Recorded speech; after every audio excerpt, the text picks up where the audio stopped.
Quando nós vamos trabalhar a unificação, o processo de unificação alemão, eu preciso ter claro na minha cabeça uma coisa que é muito interessante aí nessa aula 10, frente 2 aí do caderno 2 nosso, né? A Alemanha pós-Napoleão Bonaparte, ela foi identificada como a Confederação Germânica, né? Então ela era formada por diversos estados germânicos que tinham língua, cultura muito parecida, muita proximidade, né, entre eles ali, né? E de alguma maneira esses estados germânicos criam essa liga, né? Isso decorrente do Congresso de Viena ali, com a ideia de proteger esses estados germânicos que eram o antigo Sacro Império Romano Germânico, lá da Idade Média, que sobreviveu a tudo isso, né? Durante a Era Napoleônica, Napoleão chamou essa região de Confederação do Reno e, pelo Congresso de Viena, Confederação Germânica. Então, ela teve nomes: Sacro Império, Era Napoleônica, Confederação do Reno, e agora, com o Congresso de Viena, Confederação Germânica ali. Bom, é interessante você olhar a quantidade de estados que formam esse mundo. São 5 reinos, 18 ducados, tá? E mais 11 principados e 4 cidades livres, todas de origem germânica. Então, na conta rápida, 5, 18, 23, mais 11 principados, né? 32, né? Pequenos reinos ou estados ali, mais cidades livres. Então, a gente olha para uma região bastante grande, bastante ampla, né? E dentro dessa lógica, que ainda não se formava uma Alemanha, não havia sido centralizado o poder numa Alemanha, o país que tinha mais força política era a Áustria, né? E o que tinha mais força econômica era a Prússia. Então, eu preciso pensar, dentro dos estados germânicos, da Confederação Germânica, eu tenho 2 poderes proeminentes ali. O austríaco, que é um poder político, e, de outra maneira, o prusso, que é um poder econômico, tá? Isso tem que ficar muito claro na minha cabeça para você entender depois a guerra austro-prussiana, uma guerra entre os 2 estados ali durante a unificação alemã, ok? Então, vamos retomar aqui. Nós temos 32 estados germânicos, unidos pela Confederação Germânica desde o Congresso de Viena. Não há um poder central, eles são autônomos. E dentro dessa confederação, o forte poder político austríaco e o forte poder econômico prusso, da Prússia, ok? Beleza? Não confunda a Prússia com Rússia, não tem nada a ver. Prússia é um estado germânico, beleza? Em 34, né? A gente já comentou isso na aula passada da frente 2, né? Semana passada, é criada a Zollverein, que é uma liga aduaneira, uma liga econômica entre os estados germânicos, né? Que faziam com que todos os estados liderados pela Prússia tivessem tarifas alfandegárias menores ou inexistentes entre eles. É uma liberdade econômica entre os estados germânicos ali. Nessa liberdade econômica entre os estados germânicos, né, quem ficou de fora foi a Áustria. Ou seja, todos participaram da Zollverein, todos fizeram parte da Liga Aduaneira, da Liga Econômica. Quando eu falo Liga Aduaneira, lembra? Ele está falando de tarifas alfandegárias, e no caso dos estados germânicos, era uma tarifa livre, não havia cobrança, ou a tarifa era muito baixa entre os estados ali, e quem acaba ficando de fora de tudo isso foi a Áustria. Bom, em 1848, no auge da Primavera dos Povos, no auge das rebeliões nacionalistas, liberais, socialistas na Europa, né? A revolução chega aos estados germânicos, né? Há uma possibilidade de luta por uma unificação alemã a partir de 48, né? Há uma convenção em Frankfurt, né? Onde o poder é entregue, o trono alemão é entregue ao rei da Prússia, ao rei Guilherme, Frederico Guilherme da Prússia, e há, naquele momento, uma ameaça de que a Áustria não aceite, não concorde com a unificação feita pelos estados germânicos ali. Então, o que eu tenho que perceber? Os 32 estados separados politicamente, mas unidos economicamente, com exceção da Áustria, a partir da Primavera dos Povos, a partir de 1848, tentam uma unificação sob o comando prusso, mas que deixaria de fora a Áustria. E a Áustria não aceita e vai lutar contra isso. Ela vai rejeitar a proposta de unificação sem que ela comande o processo de unificação. O que você já percebeu, e não é difícil perceber, é que existe um atrito muito grande entre a Prússia e a Áustria. Os dois querem comandar o processo de unificação alemã. A unificação começa pela mão prussa com a Zollverein, com a política econômica. Depois, em 48, de fato, inicia-se uma unificação política, em que a Áustria de fora vai acabar o quê? Relutando, vai acabar lutando contra esse processo encaminhado ali, certo? Isso, aquilo como eu falei agora há pouco, vai dar uma origem a uma guerra interna, né, entre a Prússia e a Áustria, entre estados germânicos ali, ok? Bom, vamos lá. A Áustria reagiu contra o nacionalismo alemão, né, foi contra as reformas que pudessem unificar, né, a ideia de um Estado alemão, né, sem ela.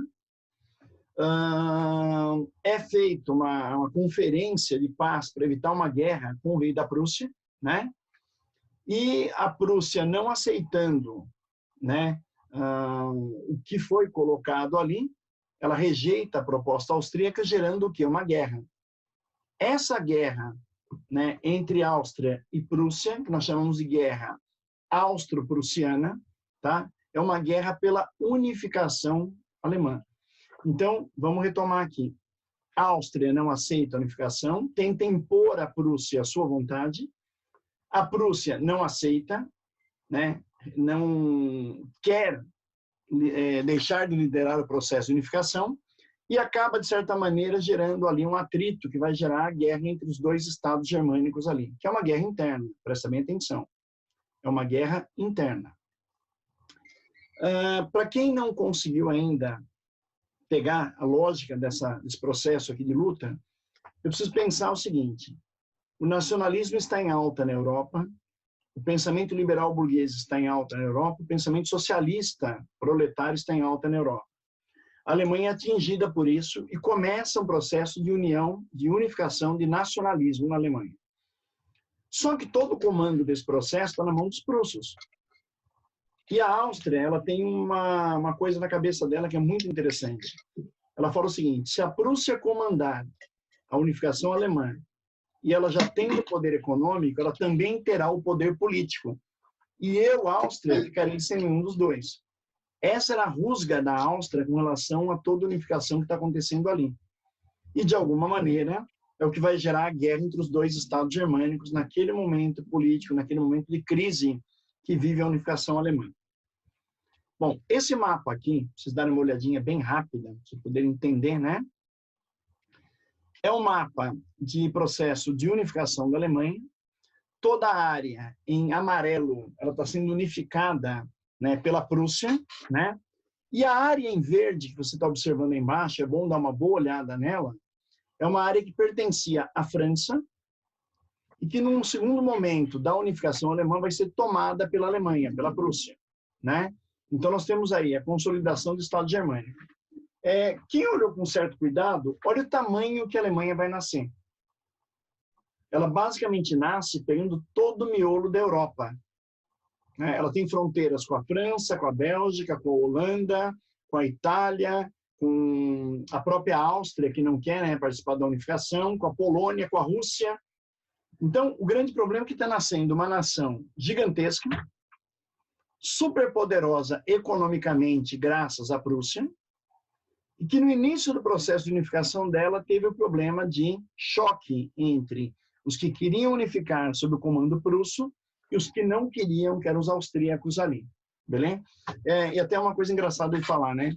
A Áustria até hoje é um país independente da Alemanha, né? Fora do contexto alemão, mas é um país que tem cultura alemã, fala o alemão, tem o modo de vida alemão, e é austríaco. Quer dizer, só não participou da condensação, da unificação, do processo de ligação dos estados germânicos ali, beleza? Bom, vamos lá? Aparece o principal personagem de toda a história da unificação alemã. A fotinho é linda, dá uma olhada aí. Nós temos Otto von Bismarck. Esse é o famoso Otto von Bismarck. ele foi escolhido para ser o primeiro-ministro do rei Guilherme da Prússia. Esse Bismarck, ele se torna o líder da unificação alemã, né? Ele era um Junker, né? Essa palavra, na época, na Alemanha, designava um grande proprietário de terras, um latifundiário alemão, né? Desculpem. Que, durante o processo de unificação, ele vai liderar a unificação, vai ser o artífice da unificação, o cara que vai comandar em nome da Prússia. Uma coisa que é interessante, para o Bismarck, a unificação deveria ser feita, presta atenção, com ferro e sangue. Ferro e sangue. Traduzindo, revolução industrial, ferro, desenvolvimento tecnológico, fábricas, armas, modernidade, e o sangue, guerras. Para o Bismarck não tem outra opção. A Alemanha tem que crescer industrialmente com ferro e tem que lutar pela sua unificação com sangue. Então, se vocês pegarem uma questão para responder, fora ou dentro da escola, e o cara perguntar o que foi a política de ferro e sangue, você vai falar, olha, ao mesmo tempo que a Prússia fazia uma revolução industrial, a Prússia também fazia guerras para a unificação, para o quê? Formar a Alemanha ali. E o Bismarck aqui, ele se apresenta como líder, tanto no aspecto político quanto no aspecto militar dessa unificação. Você olha para esse cara, essa aparência germânica muito forte, né? As fotos geralmente dele, ele aparece paramentado como militar. Essa é uma das poucas fotos que ele aparece como um civil, né? E que vai, de alguma maneira, né, unir a Alemanha combatendo os inimigos externos e internos da unificação alemã, ok? Então é importante a política de ferro e sangue, tanto quanto é importante lá atrás os Oberheim, que era a política econômica de unificação, ok? Vamos lá. A unificação começa com a guerra contra a Dinamarca, que era um estado germânico, mas uma pequena região muito frágil naquele momento ali, né? Então, a primeira vitória do Bismarck é tomar a Dinamarca e anexar ao território alemão naquele período ali. O segundo é a Guerra Austro-Prussiana, né? Conhecida como Guerra das 7 Semanas, aí, onde, né, a Áustria, no sul do território germânico, não aceita a unificação, não aceita, né, a luta do Bismarck pela unificação e entra em guerra. E onde a Áustria é derrotada. Uma parte, vale uma observação aí no caderno de vocês, por favor. Quando a Áustria perde a guerra austro-prussiana, ela também perde a Itália, que estava sob domínio dela. O norte da Itália era todo domínio austríaco. Isso vai acelerar a unificação italiana também. Então, Bismarck fez um grande favor à Itália ao vencer a Áustria numa guerra. Ele vence a guerra interna, ele derrota os austríacos ali, e ao mesmo tempo ele facilita para que a Itália comece a unificação a partir do reino de Piemonte, né? Do reino sardo-piemontês ali. Então, eu preciso pensar que a guerra austro-prussiana é um passo enorme para a Alemanha se unir, né? Sem a Áustria, é claro, e ao mesmo tempo um passo enorme para tirar a Áustria de cima da Itália e facilitar o processo de unificação italiano ali, ok? Bom, a pergunta que eu quero fazer, que eu acho interessante a gente pensar juntos ali, é olhar o tamanho da Alemanha quando ela nasce, lembrar que ela é uma potência que está se industrializando com a política de ferro, que ela nasce a partir das guerras internas contra a Dinamarca e contra a Áustria, que são guerras entre germânicos, ok? E que ela vai nascer de uma maneira interessante, uma monarquia do rei Guilherme, onde você tem a figura do primeiro-ministro, que é o Bismarck. Então, a gente pode falar que é uma monarquia parlamentarista, né? Burguesa, liderada pela burguesia alemã, né? E que, através da industrialização e das guerras, se fortaleceu e se unificou. A questão é a seguinte: o nascimento da Alemanha, tão forte, o nascimento da Alemanha derrotando Dinamarca e Áustria, o nascimento da Alemanha industrializada, caminhando para a segunda revolução industrial, né, que ela vai participar no século XIX, militarizada e com um território grande, isso põe medo na Europa. Os europeus, de um modo geral, que não estavam nesse processo, sentem o medo dessa Alemanha forte, dessa Alemanha potente que está nascendo ali. O único país que não se preocupa com a Alemanha é a Inglaterra. A Inglaterra está lá na ilhinha, com a sua frota naval fantástica, havia derrotado Napoleão Bonaparte, estava muito preocupada em desenvolver a economia, né, com os países, né, daqui da América Latina, que ela vinha tomando o poder econômico, que a gente viu aqui na outra aula, né, que a Inglaterra chega para dominar economicamente a América Latina, e nós observamos que quem vai se incomodar violentamente com a unificação alemã é a França. A França do sobrinho de Napoleão Bonaparte, de Napoleão III, que chegou ao poder em 1848 ali. Então, o que a gente percebe? Duas guerras internas contra a Dinamarca e contra a Áustria, guerras germânicas ali, um desenvolvimento muito rápido da industrialização a partir da política de ferro e as guerras com a política de sangue, ou seja, o ferro e o sangue ali, e a formação de uma Alemanha a partir da vitória sobre quem? Austríacos. Isso ajuda a Itália, lembra que eu falei agora há pouco, a se libertar, porque eles estavam sob o domínio da Áustria naquele momento ali. Bom, Bismarck articula a expansão alemã e enfrenta o quê? A França. Galera, o Bismarck não atacou a França. O Bismarck expandiu a Alemanha até o sul e a França, com medo da expansão alemã, né, Napoleão III, sobrinho de Napoleão, com medo dos alemães, ele acaba o quê? Declarando guerra à Alemanha, à Prússia, né, que estava naquele momento unificando todo o processo ali. O grande problema é, vamos lá, Napoleão III, né, via com maus olhos o crescimento, o expansionismo de Bismarck, a política de ferro e sangue, reagiu ameaçando ir à guerra caso Bismarck ampliasse os territórios em direção à própria Espanha, né? O rei Guilherme, né, fez um acordo na cidade de Ems, na Alemanha, né, e tentou, né, evitar essa guerra, né, mas não adiantou.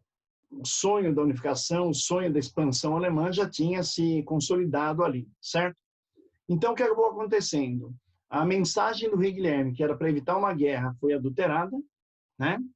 Levou a unificação a uma expansão maior ainda, e, de alguma maneira, a França e a Alemanha entram na guerra que nós chamamos de Guerra Franco-Prussiana, ou seja, uma guerra por causa da expansão alemã. Se você facilitar isso aí para a sua prova de vestibular, é só fazer o seguinte, ó. A Alemanha teve duas guerras internas, com a Áustria e com a Dinamarca. E depois, durante sua expansão, teve uma guerra externa contra os franceses ali. De um lado, Bismarck, do outro lado, Napoleão III. Guerra franco-prussiana. Quando a Prússia, a Alemanha, vencer essa guerra, ela consolida a ideia de uma Alemanha fundada, fortalecida, construída pela ordem, pelas ideias do Bismarck ali, ok? E claro que nós vamos perceber que nasce ali a maior potência continental da Europa, né? Tem que lembrar que a Inglaterra está nas ilhas ali ao lado, superpotência, mas a maior potência continental da Europa é essa Alemanha que está nascendo aqui. Bom, o que vai acontecer? Bismarck inicia a guerra, né? Napoleão III inicia a guerra franco-prussiana, né? O exército, né, prusso invade a França, Napoleão III é preso, Paris é invadida pelos alemães, pelos prussos, e aí acontece um ato de humilhação. A Alemanha vai humilhar a França. Como? Coroando o rei Guilherme como imperador do segundo Império Alemão, do segundo Reich alemão, dentro do Palácio de Versalhes. Quer dizer, onde os reis da França reinaram com absolutismo por séculos, né, é onde Bismarck vai levar o seu rei para ser coroado, humilhando os franceses. Essa humilhação francesa não será esquecida. Por quê? Dá uma olhada. A Prússia venceu a guerra, invadiu a França, prendeu o sobrinho de Napoleão, que era o líder da França na época, tomou Paris e, humilhando os franceses, coroou o seu rei em Versalhes. Aqui nasce o segundo Reich, o segundo Império Alemão. Eu não me lembro. Quando foi o primeiro Reich? Na Idade Média. Na criação do Sacro Império Romano Germânico. Lá você tinha o primeiro Reich, né? Idade Média. O segundo Reich, Bismarck, né? Vencendo a guerra contra a França e criando o Império Alemão. E o terceiro, o famoso Reich de Hitler, né? Que é o terceiro Reich alemão. A palavra Reich lembra império. Império, certo? Então, o Guilherme I agora se torna Kaiser da Alemanha, que é o imperador alemão. A França humilhada, a Alemanha cresceu, nasceu a partir daí, fortalecida, né? E o mais importante, a França perdeu territórios. Que territórios a França perdeu? A França perdeu Alsácia e Lorena, que era uma região rica em minério e carvão, né? E pagou uma indenização de guerra de 5 bilhões de francos ouro naquela época, que era uma indenização milionária. Então, a França, além de ser humilhada, perdeu territórios, perdeu dinheiro, e a França agora tem um sentimento, guardem, de ódio violento contra a Alemanha. Tá? Vamos lembrar uma coisa. Esse processo alemão que vocês observaram aqui, ele vai terminar nos anos 70 do século XIX. 40 anos depois, a França vai se vingar da Alemanha na Primeira Guerra Mundial. Vai ser a revanche francesa contra todo esse processo de unificação feita pelo Bismarck aí, né? E a França guarda o ódio pela Alemanha por ter perdido a guerra, por ver o seu imperador preso, por ver a França, Paris, invadida, e por ter o rei alemão coroado no Palácio de Versalhes, além de perder territórios, Alsácia e Lorena, e além de ter que indenizar a Alemanha por ter perdido a guerra, né? Então, é um processo que vai levar a França a um ódio, a uma xenofobia contra os germânicos ali. E ela vai guardar esse ódio numa caixinha até ela poder jogar para fora na Primeira Guerra Mundial, esse ódio pelos alemães ali, certo? A Alemanha está formada a partir desse momento aí. O que é importante vocês guardarem? Então, primeiro, como é que chamava a política econômica que uniu os estados alemães? As Oberheim. Segundo, quem comanda o processo de unificação alemão? Prússia. Quem se coloca contra a unificação e por quê? A Áustria. Moda, por que a Áustria? Porque ela tinha poder político, né, e queria coordenar as ações da Confederação Germânica. A Prússia, tendo poder econômico e coordenando as ações, ela passaria a ter o poder econômico e político, tirando a Áustria da jogada, tirando a Áustria do caminho. Então, a Áustria se nega a apoiar a unificação e se coloca contra, inclusive fazendo uma guerra. Quem mais o Bismarck venceu na sua política de ferro e sangue? Venceu a Dinamarca, venceu a Áustria, e externamente venceu a França, né, quando ele tenta expandir o território alemão, e a França se coloca contra ele ali, certo? Então, são 3 guerras, contra a Dinamarca, austro-prussiana, franco-prussiana. Quem é o maior beneficiado com a guerra entre a Prússia e a Áustria?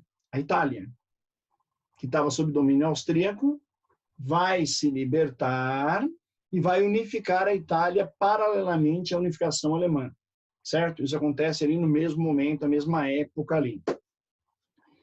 A Alemanha nasce forte, humilha os franceses na última guerra, gerando um revanchismo francês, um ódio francês que vai permanecer até a Primeira Guerra Mundial em 1914. E aí a França vai dar o troco nos alemães na Primeira Guerra Mundial, ok? É um processo interessante de se observar, de se olhar ali. Vamos terminar a aula aqui, ó. Bom, nós não falamos da Comuna de Paris, e é interessante falar sobre ela. O que foi a Comuna de Paris? A primeira experiência comunista do mundo. É a primeira vez que o povo se autogoverna na lógica de um comunismo, né, em 1871, quando o povo toma a cidade de Paris.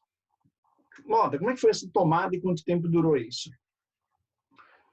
A gente estuda a Comuna de Paris e as informações são muito perdidas. Tem livros que falam que a Comuna durou 10 dias, tem livros que falam que a Comuna durou 40 dias, né? Que o povo dominou Paris por 40 dias. Como é que isso aconteceu? Presta bem atenção. Na hora que os prussos vão invadir a França, o Napoleão III, para defender Paris, ele arma o povo.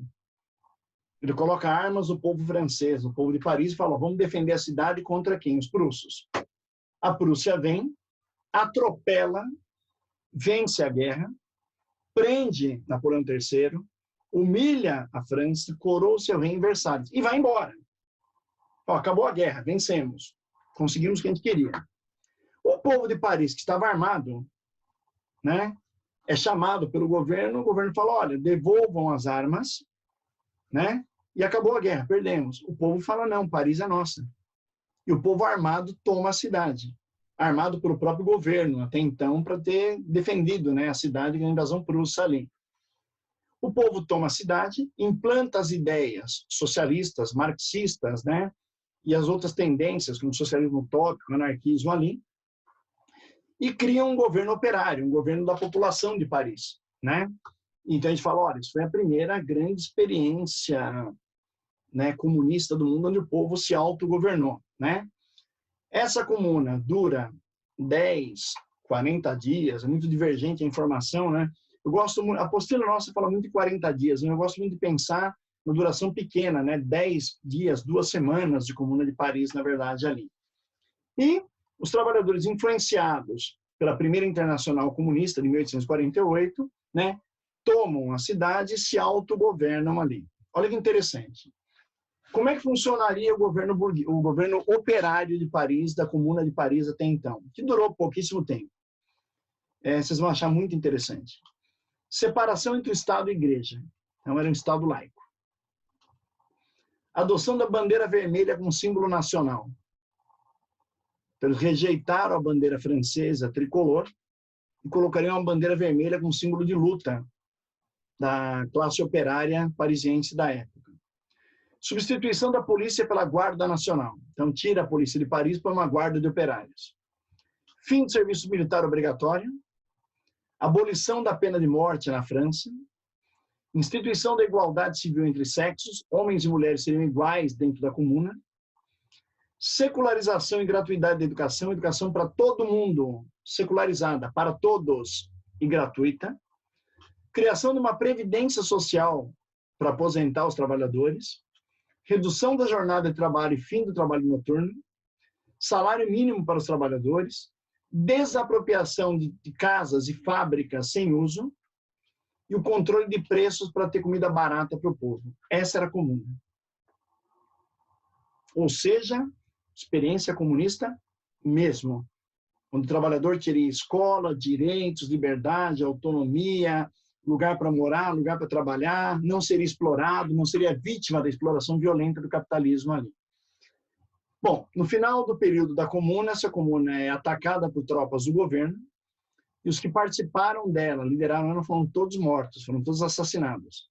O governo francês foi extremamente violento para acabar com o poder da comuna e desagregar a Comuna de Paris, certo?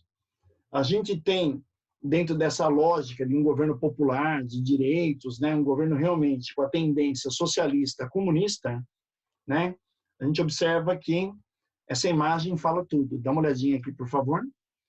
A execução dos envolvidos na Comuna de Paris. Então, eram colocadas dezenas de pessoas no muro e eram fuziladas por tropas do governo, uma a uma. E isso acaba com a experiência comunista de Paris e devolve o governo ao Napoleão III, que era até então o imperador da França durante a Guerra Franco-Prussiana, e a França volta àquela lógica burguesa do governo liberal, ok? Mas uma experiência extremamente forte, extremamente interessante. Você vê o domínio do povo sobre Paris durante o pós-guerra com a Alemanha, e depois o fuzilamento e a execução das pessoas que participaram da Comuna de Paris. Foram mortas ali. Eu acho que para a gente pensar de uma maneira mais sadia e mais tranquila, analisar que a unificação alemã ela foi unilateral, ela veio apenas pela mão prussa, que ela foi baseada na Revolução Industrial e na guerra, ou seja, no ferro e sangue, que economicamente as Oberheim já os unia, que depois das guerras, né, a Alemanha formou uma grande nação que colocou medo na própria França. E que a França, na ânsia de vencer os alemães, acabou atropelando, perdendo a guerra e sendo humilhada pelos alemães ali. E aí eu queria que vocês pensassem numa coisa, por favor, para a gente guardar, para a gente usar lá no caderno 2 e 3, né? 2 agora e 3 depois. Eu falei que a França vai buscar uma revanche na Primeira Guerra Mundial, certo? A Alemanha vai ser derrotada na Primeira Guerra, vai ser humilhada, vai ser destruída pelo Tratado de Versalhes na Primeira Guerra Mundial. Alguns anos depois aparece um tal de Hitler, e a primeira coisa que ele quer fazer é um revanche contra a França novamente. Então essa guerra entre França e Alemanha, ela vai durar décadas. Ela começa na unificação alemã, passa pela Primeira Guerra Mundial, passa pelo nazismo e vai até a Segunda Guerra Mundial. O processo que começou na unificação aqui vai até 1945. Só a gente poder ter uma lógica e entender bem isso aí. Tá? E lembra que no final da Segunda Guerra Mundial, a punição da Alemanha foi ser dividida em duas, né? A Alemanha Ocidental e a Alemanha Oriental no pós-guerra, né? Então, esse choque entre alemães e franceses, ele vai ser extremamente longo para vocês entenderem a partir da unificação que vocês viram aqui, ok? A gente encerra aqui o processo de unificação alemã, tá? Na próxima aula, vamos trabalhar a unificação italiana.